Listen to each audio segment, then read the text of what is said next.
What's up, guys? Welcome back to the channel. My name's Nick. My name's Nathan. And this is Full Throttle Cars. Today, we're going to be just doing kind of a quick update video. The main topic of this video, though, is going to be the new check engine light that I have on in my car. So that will be the first thing that we will jump in, because I'm sure that's probably what a lot of you guys are clicking on this video to check out. So with that said, we'll jump right into the video. Alright guys, we have a very cold startup on the Acura TL Type S.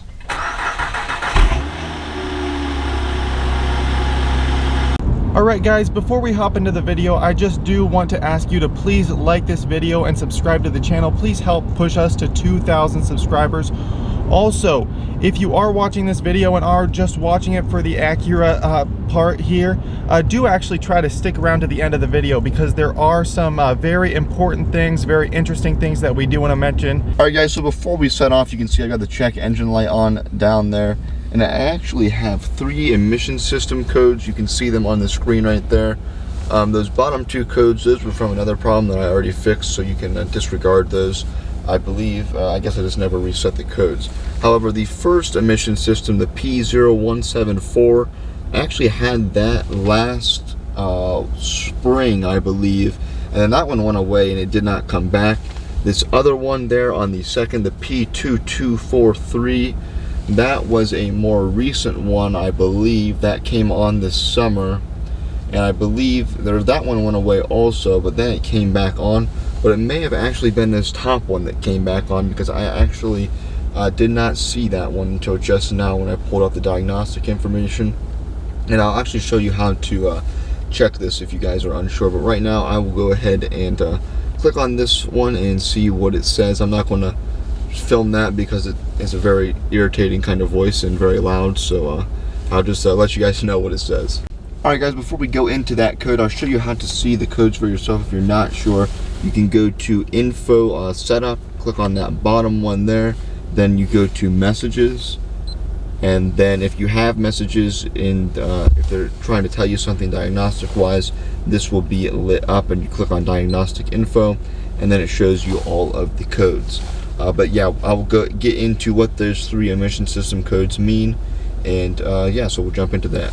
Alright guys, so jumping into these engine codes, so far I have just kind of let them go because I haven't noticed any difference in performance really. I'm going to pull out here and just give a nice little acceleration for the video.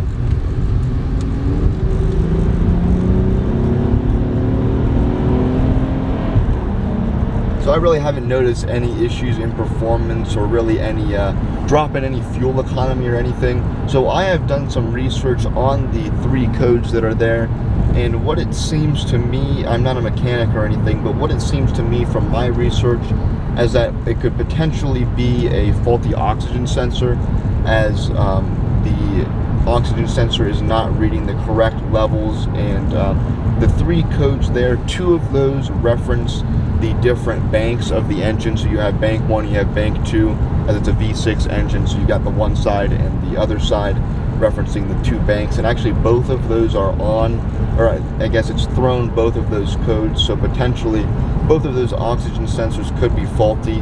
And this car is actually going to be due for an oil change and a service here soon, so I'm just going to have them look at those codes whenever I take it in for a service. But that is kind of what I'm thinking. If you guys think it could be anything else, let me know down in the comment section. But that would be a pretty simple and relatively cheaper fix than what it could be. I mean, it is just an emission system error, and it's not really affecting the car's performance or drivability in any way. So that is my hope, that it's just an oxygen sensor that is throwing the code. But yeah, again, let me know what you think down in the comment section, and we'll jump to the next part of the video. Alright guys, so I want to go over one more thing here in this video. I hope you're still around, and if you are, please take a listen to this, because I think it's a really interesting idea. So I don't know if you guys have been around this long, but I mentioned it before. I only have one leg, so I cannot physically drive a manual vehicle without any kind of aid or anything. So one thing that I've always wanted to do since I've really gotten into cars is to create a hand clutch system, so that way I would be able to drive a manual vehicle, because there's a lot of interesting cars that are only offered in manuals, such as like a Civic Si, Civic Type R, Honda S2000. Those would be really neat cars to drive for me someday. and I wouldn't be able to unless I would be able to come up with a hand clutch system. So we are thinking for this upcoming summer, potentially trying to get a vehicle that is a manual and do some work on it and try to create a hand clutch system. If you didn't know, both Nathan and I are engineering students, so this would also be a really neat real world application of stuff we've learned in the classroom, and it would be a really cool series for the channel. We'll get into a couple of the cars that I'm thinking about here in a couple minutes, but I just wanted to introduce this idea and let you see what you guys think about it as we go in towards these summer months. Again, it's still 6 months or so away, and we're not even sure if we're going to do this yet.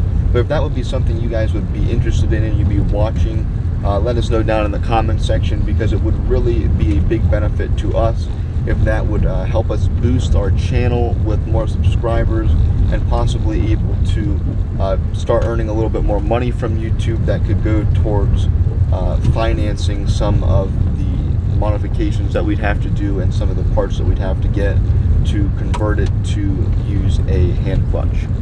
Alright guys, so building on this idea of making a hand clutch, of course we're going to need a manual vehicle. We wanted to get a somewhat interesting vehicle, so that way it would be an interesting and fun vehicle to drive first off, and then something that we could build as content on the channel.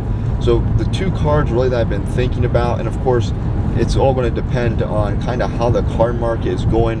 Of course, as almost everybody knows right now, it is just so inflated in the car market. Prices are so high, and they have been for the past 6 months to a year, and hopefully I'm hoping they drop a little bit here come to summertime. But two cars that we're really thinking about is a Civic Si, probably like a 2008 era, 2008, 2009, somewhere in that era. Those seem to be relatively affordable, or possibly an Acura RSX Type S. Those are really the two cars that we're thinking about at the moment, and maybe depending on the car market we can throw a couple other things in there, but it really can't be that expensive of a car, especially since we're going to be modifying it and making it our own. Okay guys, so diving a little bit into how Nick and I would actually do this hand clutch system, and also I do want to mention that we might be doing more to this car than just making a hand clutch. If we did get a car, we would hope to get one that has maybe just a little bit wrong with it, something that Nick and I can fix semi-easily, kind of like we did with my Civic, and then once we have all that fixed, go into making this hand clutch.